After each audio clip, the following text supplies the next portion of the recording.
Bueno, muy bien, gracias. Seguimos en CNN Radio Rosario.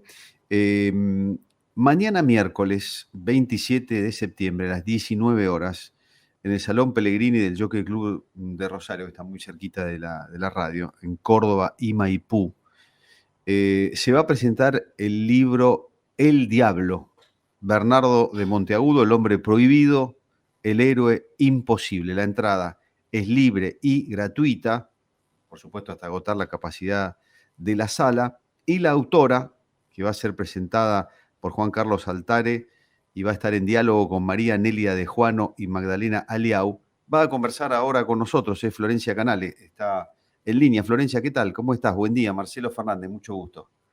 Buen día, Marcelo, ¿cómo estás? Muy bien, por suerte. Bueno, mañana vas a estar en el Jockey presentando este libro que me gustaría nos cuentes un poquito por qué elegiste a Bernardo Monteagudo y qué aspectos de este hombre tan particular resaltás en tu obra.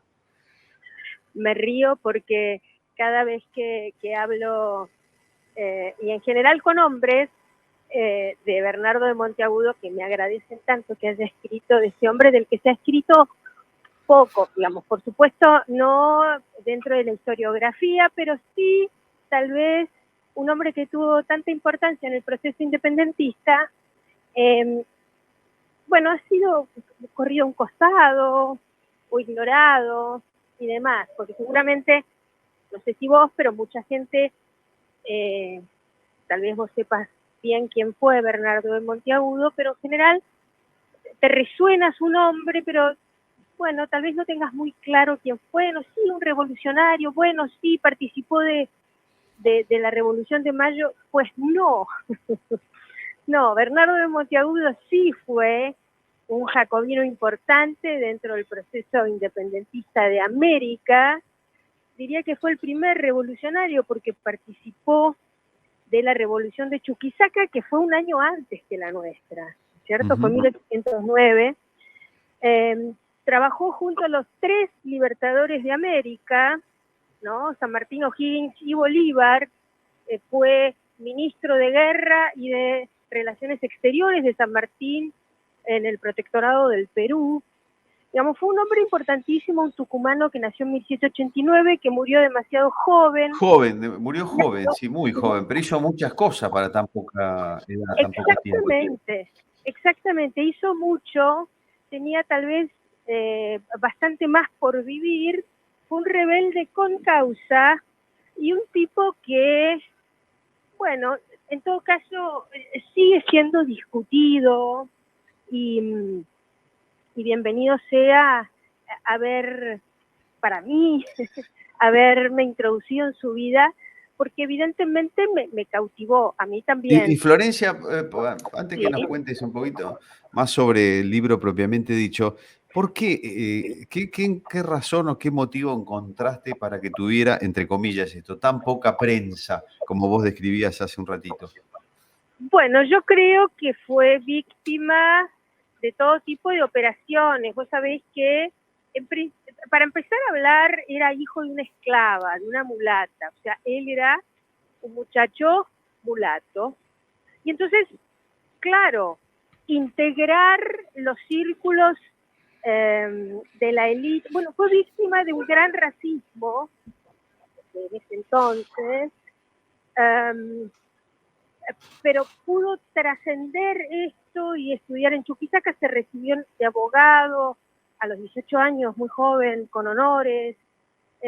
Yo creo que, bueno, fue una suerte de asesor. Vos sabés que en aquel entonces, estamos hablando de fines del 18 y principios del 19, eh, en ese momento en que las nuevas ideas empezaban a llegar a América y que empezaban a, bien dice la palabra, el verbo, revolucionar todo.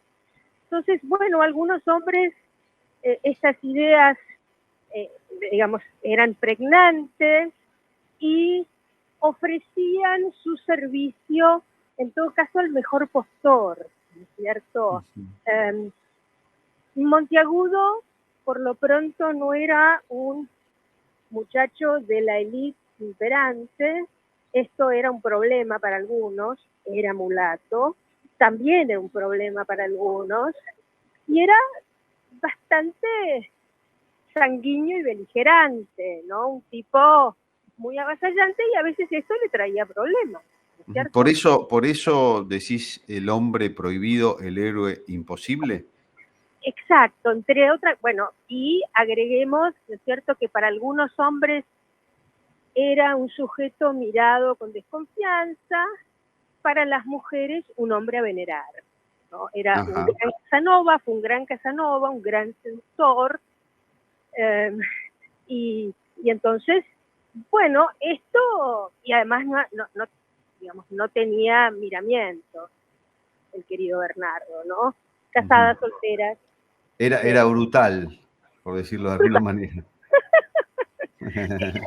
Era brutal, brutal, no para ellas, ¿no es cierto? Para los maridos tal vez era una incomodidad, un Y incordio. bueno, esto está tratado como una novela y cuenta todo esto, cuenta esta parte también, obviamente.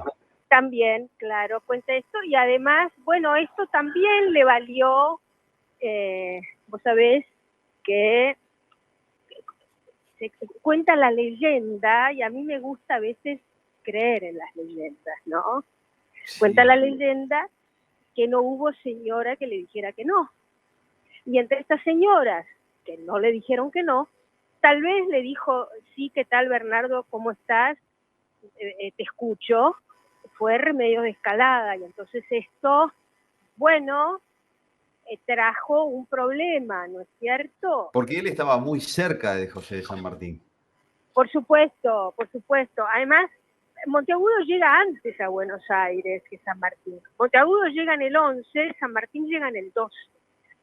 Monteagudo ya era el editor de la Gaceta de Buenos Aires y era, ¿no es cierto?, un hombre, en todo caso, que ya empezaba a participar de la política, estamos hablando del primer triunvirato, ¿no? Era una suerte de vocero de Bernardino Rivadavia, y entonces ya sabía que había que, digamos, el tema de las intrigas, por supuesto, y de las conspiraciones de aquel entonces, ¿no? Las disputas de poder. Después llega San Martín a instalar la logia Lautaro y Bernardo Monteagudo integra, ¿no?, esta asociación, esta sociedad secreta, esta sociedad masónica.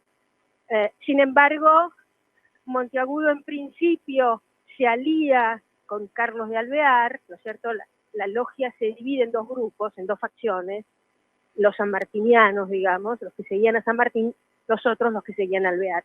Monteagudo elige a Alvear, que era un tipo más avasallante, más extrovertido, más complejo Alvear, ¿no es cierto? San Martín un tipo más, un estratega más silencioso, más prudente, ¿no? Después le valió, estamos hablando varios años después, en aquel encuentro en Guayaquil con Bolívar, la entrega de credenciales y la decisión de vivir como un hombre harto de las disputas y los egos de los otros, ¿no es cierto? Bueno, esto es la verdad que es interesantísimo, interesantísimo, tan interesante el libro como va a ser seguro la conversación que vas a tener mañana, porque vas a poder Claro, profundizar mucho más esto con María Nélida de Juano y con Magdalena Leau, eh, y además con la presentación de Juan Carlos Altare. Esto va a ser Florencia mañana entonces, a las 19, repito, en la sede del Jockey Club, en la calle Córdoba y Maipú, en esos salones hermosos que tiene la sede del Jockey Club. La entrada es libre y gratuita. Hay que averiguar en el Jockey seguramente, porque son salas grandes, pero se agotan los lugares, así que en todo caso hay que ver si hay que anotarse o no. Bueno, para empezar, muchas gracias, Florencia, y mucha suerte mañana, tal vez nos veamos. por favor, ojalá, estoy muy contenta de volver a Rosario, eh, una ciudad tan querida por mí, y tan contenta, bueno, de estar mañana en el Salón del Jockey Club, sitio fascinante para conversar y para que conversemos todos acerca de Monteagudo y la historia argentina y americana, ¿no? Sí, sí, entre otras cosas, es un lugar hermoso, así que vas a ser muy bien recibida. Y muchas gracias por esta conversación, Florencia. Por favor, gracias a vos. Adiós, hasta luego. Hasta luego. Florencia Canales es la autora de este libro que luce muy interesante, muy atractivo. El Diablo se llama. Bernardo de Monteagudo, El hombre prohibido, el héroe imposible. Repito, presentación mañana, miércoles a las 19 horas en el Salón Pellegrini del Jockey Club.